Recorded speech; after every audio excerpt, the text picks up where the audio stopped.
मूर्ख से पड़ा पाला। एक मज़ेदार कहानी। बादशाह अकबर अपने मन में आने वाले हर तरह के सवाल, चाहे वह कितने ही उटपटांग क्यों न हो, हमेशा बीरबल से पूछ लेते थे और अपेक्षा रखते थे कि बीरबल उसे उसका उत्तर दे। एक बार अकबर और बीरबल साथ में बैठे हुए थे। तब अकबर ने बीरबल से कहा कि बीरबल, मुझे एक ख्याल हमेशा ही आता है कि तुम जो इतने बुद्धिशाली हो, तो तुम्हारे जो पिता हैं वह कितने बुद्धिशाली होंगे।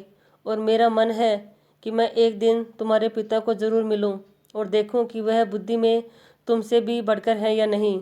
बीरबल ने अकबर से कहा कि महाराज, मेरे पिता एकदम सीधे साधे, भोले भाले और गांव देहात में रहने वाले सरल आदमी हैं। उनसे मिलकर आपको कुछ भी हासिल नहीं होगा, इसलिए अच्छा होगा आप उनसे मिलने का ख्याल छोड़ दें। अकबर को लगा बीरबल शायद इसलिए अपने पिता से मिलवाना नहीं चाहता क्योंकि हो सकता है उसके पिता उससे भी ज़्यादा बुद्धिशाली हों, और अपने से ज़्यादा बुद्धिशाली व्यक्ति को मेरे सामने लाकर वह अपना महत्व कम नहीं करना चाहता होगा। अकबर ने बीरबल की एक न सुनी और उसे हुक्म दिया कि अगर 8 दिन में उसने अपने पिता से उन्हें नहीं मिलवाया तो परिणाम अच्छा नहीं होगा। बीरबल के पास और कोई चारा नहीं था, तो बीरबल ने गांव से अपने पिता को संदेश भिजवाकर बुलवा लिया। बीरबल अब सच में दुविधा में था, क्योंकि उसके पिता सच में बहुत सरल और भोले भाले आदमी थे। बीरबल ने अपने पिता को अच्छे नए कपड़े खरीद कर दिए और उन्हें एक बात कही कि चाहे कुछ भी हो जाए, अकबर कुछ भला बुरा कहे या गुस्सा करे, आपको उनके सामने बिल्कुल मुंह नहीं खोलना है। बीरबल के पिता अपने बेटे की बात मानकर अकबर के दरबार में गए।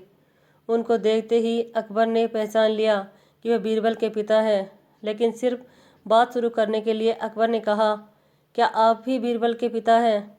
बीरबल के पिता बिना कुछ बोले वहीं पर शांति से खड़े रहे, जैसे उन्हें अकबर की भाषा समझ में न आ रही हो। अकबर ने एक के बाद एक कई सवाल किए।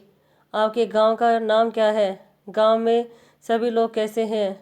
इस साल बारिश हुई या नहीं? और फसल कैसी है? लेकिन बीरबल के पिता अपने बेटे के समझाए अनुसार एक भी शब्द नहीं बोले।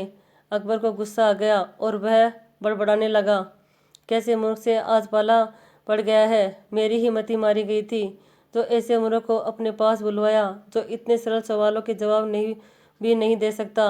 मूर्ख शब्द सुनकर बीरबल के पिता को मन ही मन काफ़ी गुस्सा आया, लेकिन फिर भी वह शांत रहे। आखिरकार अकबर ने उन्हें जाने के लिए कह दिया। वे वहाँ से चले गए और घर जाकर बेटे बीरबल को सारी बात बताई। बीरबल ने उन्हें समझाकर वापस गांव भेज दिया। 2 दिन बाद जब अकबर बीरबल से मिले तो अकबर बीरबल से पूछने लगा, बीरबल, एक बात बताओ, जब हमारा पाला किसी मूर्ख से पड़ जाए तो उस स्थिति में हमें क्या करना चाहिए और कैसे करना चाहिए? बीरबल इसी मौके की तलाश में था। बीरबल ने तुरंत अकबर को जवाब दिया, महाराज, जब भी हमारा पाला किसी मूर्ख से पड़ जाए तो उस स्थिति में सबसे बेहतर जो हम कर सकते हैं वह है चुप रहना। ठीक उसी तरह जिस तरह से मेरे पिताजी आपके सामने चुप थे।